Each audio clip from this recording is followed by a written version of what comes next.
hias kalian pernah terlihat seperti ini, akarnya penuh dan layu. Nah, hal ini disebabkan karena unsur hara yang mengalami pengurangan dan berpotensi menyebabkan tanaman kekurangan hara, sehingga dedaunan mulai tampak kekuningan dan tanaman menjadi merana dan akhirnya layu. Nah, dalam hal ini perlu dilakukan proses repotting, yaitu pembongkaran dan penggantian tanaman hias. Pada kali ini kita akan mempelajari repotting melalui dialog antara Gert dan Tanya.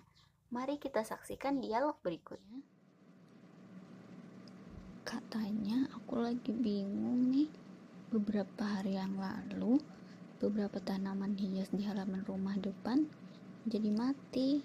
Kenapa ya? Sebelumnya apakah kamu sudah siram atau belum tanamannya? Atau kamu sudah cek nggak ada hama yang mengganggu atau tidak? Oh iya, saya baru ingat Kak. Kemarin saya baru repotting tanamannya karena banyak akar yang sudah memenuhi potnya. Tapi kok tanamannya jadi pada mati ya Kak? Nah, berarti ada yang salah tuh langkah-langkahnya saat kamu repotting tanaman. Ya sudah, nanti besok kita cek lagi tanamannya ya.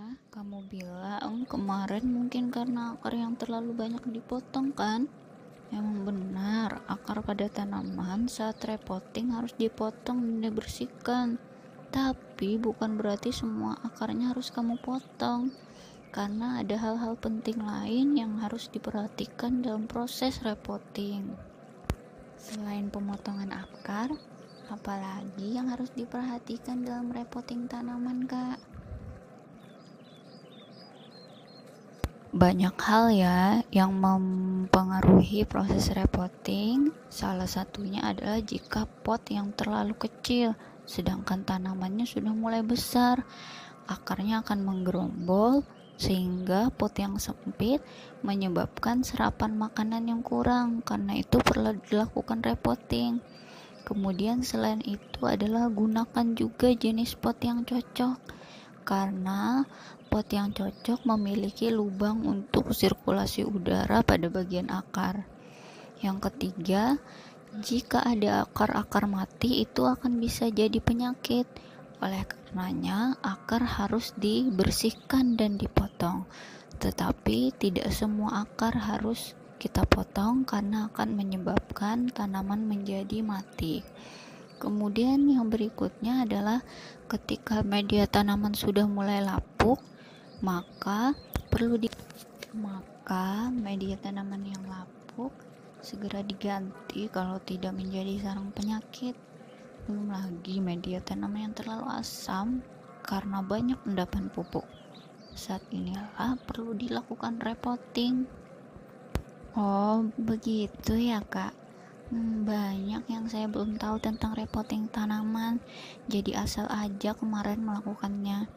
Makasih ya Kak, Kakak sudah banyak kasih tahu aku tentang repotting tanaman.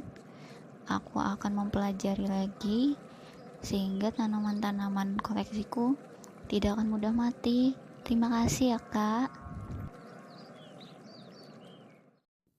Proses repotting yang tepat yaitu yang pertama, tanaman kita keluarkan dulu dari pot.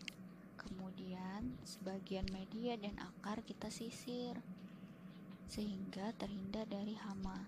Masukkan kembali tanaman beserta media dan akar tadi ke dalam pot yang lebih besar karena akan membuat sirkulasi udara lebih bagus. Jangan lupa memangkas sedikit daun dan cabang sehingga tanaman yang sudah kita repotting nampak lebih rapi. Nah, proses ini jika dilakukan dengan benar dan hati-hati, maka akan menghindarkan tanaman dari layu dan mati. Wah, terima kasih ya Kak. Banyak pelajaran yang bisa saya ambil tentang proses repotting tanaman ini. Alhamdulillah, terima kasih ya Kak. Proses repotting yang dilakukan dengan benar dan hati-hati by semenyandarkan tanaman kita dari layu dan mati.